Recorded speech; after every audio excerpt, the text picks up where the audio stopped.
In this WrestleTalk news, outrage at SmackDown, AEW vs WWE heats up, a big Impact Wrestling surprise and more. Subscribe and enable notifications to always on for daily wrestling news videos, and because guess who just got back from a holiday in Majorca and is here to show off his sweet tan? This guy. Can you see the sweet tan? I don't think the lighting's quite right because I look exactly the same colour. Maybe it's a green screen issue? Support WrestleTalk! But before we get into any of our main stories, I want to talk about something serious. We are in a wrestling war right now between AEW and WWE, and we here at WrestleTalk have been accused of favouring one side more than the other. I can assure you that is not the case, and we will continue to cover the wrestling industry as fairly and as objectively as we humanly can. Also, it was Tony Khan's birthday yesterday. Happy birthday, Tony Khan! You're the best, I love you!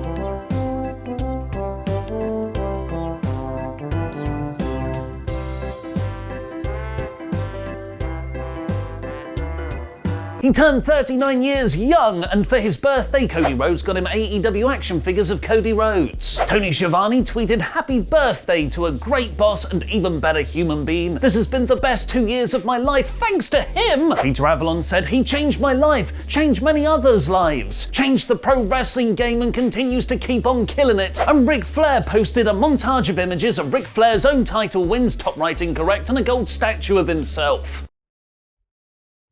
Woo!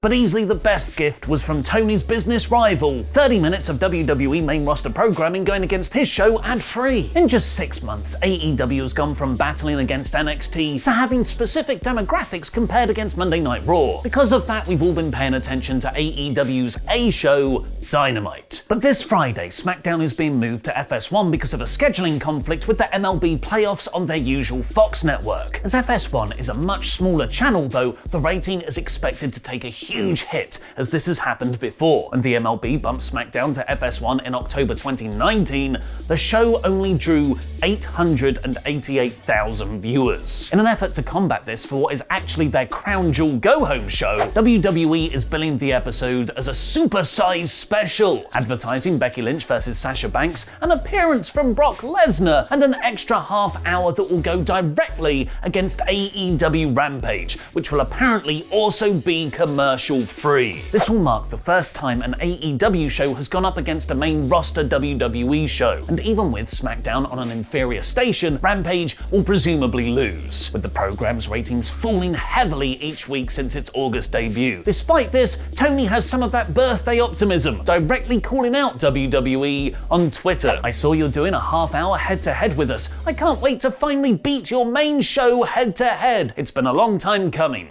See you next Friday for AEW Rampage on TNT. Tony should be careful what he wishes for though, as Dave Meltzer has speculated McMahon could push for SmackDown to go to 3 hours on Friday nights to shut Rampage out. Maybe that'll give enough time for a decent women's match.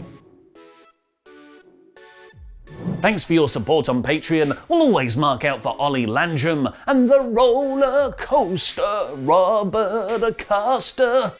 Last Friday's episode of SmackDown saw the launch of WWE's Queen's Crown Tournament, the lady version of the King of the Ring, set to have the finals in a Forefront of Change match in Saudi Arabia. Many both inside and outside the company, however, found the first round of matches pretty disappointing, with Zelina Vega defeating Toni Storm in 2 minutes 14 seconds, and Carmella and Liv Morgan having their 5th singles match since June, with Carmella advancing in just 1 minute 36 seconds. The men's matches, meanwhile, were given far more time. Fightful Select is reporting there is significant frustration from talent and staff alike about the booking of the women's division of late, and the time given in multiple situations, adding that there have been concerns about the booking direction since the mass talent releases earlier this year. Morgan was also originally penciled in to win the match ahead of time, but that was changed by the time SmackDown went on air. Fans also took to Twitter to complain about the women's division treatment, with wrestling covers pointing out Roman's entrance was longer than both women's matches, not even a little bit of respect for this Queen's Crown tournament, absolutely unacceptable, and Mr. Yor tweeting Morgan should leave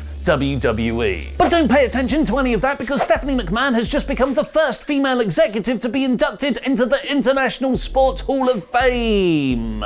See, WWE are great at women's stuff. What do you think of WWE's women's division right now? Let me know in the comments down below because I'll be replying to people for the first 30 minutes after this video goes live from Helder. This sweet hand. Is it there yet?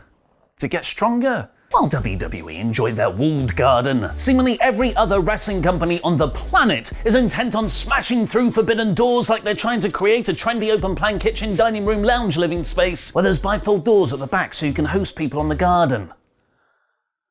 I'm trying to move out my one-bedroom flat at the moment. Like at the weekend's AAA show Heroes Immortalis 14, which saw AEW Tag Team Champions the Lucha Bros defend their AAA Tag Team Championships against Laredo Kid and Hijo del Vikingo. The match was said to be spectacular with spots like this. ¡Atrás! ¡Se llevó a Fénix! ¡Hoy además de cuerda! ¡Increíble! ¡Si usted quería lucha! ¡Aquí! Oh, he's dead.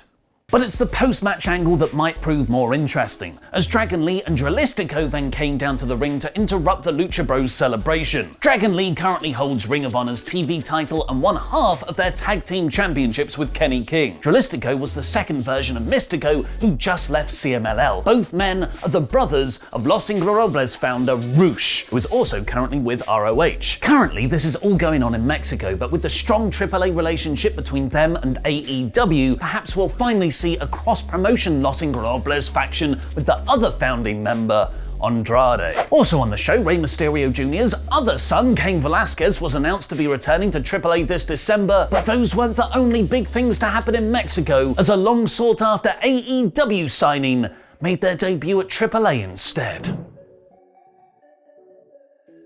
Europe's song The Final Countdown, da-da-da-da, da-da-da-da-da, which AAA played to randomly introduce the World Grand Prix team. The Final Countdown used to be Bryan Danielson's entrance music before he went to WWE, but Tony Khan said the license fee was too expensive to use in AEW. But copyright laws in Mexico are what Canadian destroyers on the apron are to indie matches. Mostly pointless. As Lucha Blog pointed out on Twitter, they don't think AAA will be cutting a check for using that track anytime soon, although it is a sneaky pitch to get Danielson to go to Arena Mexico. Come south of the border, Brian, we'll illegally let you play your favourite song. In another part of the open plan downstairs living area, Impact Wrestling is putting on their biggest show of the year, Bound for Glory, in 2 weeks' time. And they've just announced the former WWE tag team, the IIconics, for the show. In the company's Knockouts Knockdown special over the weekend, a graphic was posted advertising them as their new name, The Inspiration, still with 2 eyes, for the 23rd of October. This will be their first wrestling appearance since being released by WWE back in April. Fightful Select have added that the duo were made a very nice offer by Impact at the last set of tapings and have had other options as well. Bray Wyatt and Braun Strowman have also been rumoured to join Impact, so will you be watching Bound for Glory? Let me know in the comments down below. If you cut round the back of the open plan living space, you'll get to the garage full of ladders, light tubes and pizza cutters, aka GCW. Their Fight Club show over the weekend saw Jon Moxley retain his GCW championship in a death match against Nick Gage,